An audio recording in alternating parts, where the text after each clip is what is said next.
Okay. Our music is written on the staff. So we have the top staff, the top line of the staff, and the bottom line. The top line of the staff is where we write the notes that we'll play with our right hand, and the bottom line of the staff is where we'll write the notes that for our left hand. So as you can see, all our notes are written on the top line of the staff, and that is because that is what we'll be playing with our right hand. Now, if you look at up at the top, it says quarter note, one count. When the note is colored in like that, so the note has a stem on the side, a line going through it. So that stem on the side and the note is blackened in, you will see some notes. The next notes there won't be blackened in, but when the notes are blackened in, those notes get one count.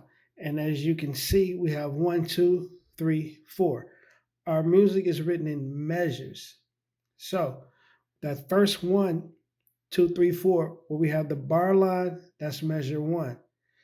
Between the bar lines, from bar line to bar line, is a measure. So on our first line of our staff, we have 4 measures. On our second line of our staff, we have 4 measures.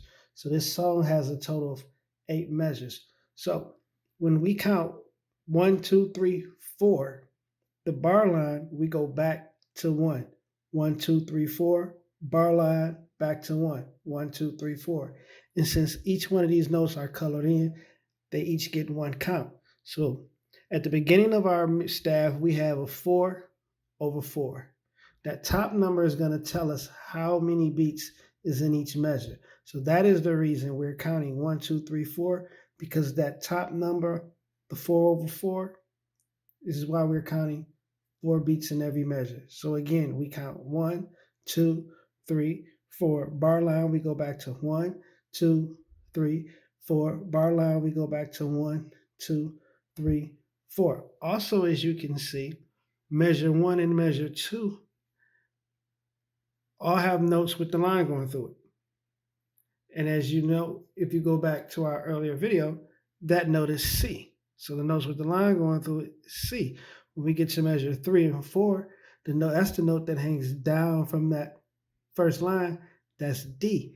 And when we get to the second line of our staff, measure 5, that note that sits on that first line is E. So let us move forward and go to our next exercise where we'll be playing these notes. Now, if you need to go back to the earlier video to see exactly what key correspond with which note, go back and do that review, then come back and meet us in the next video.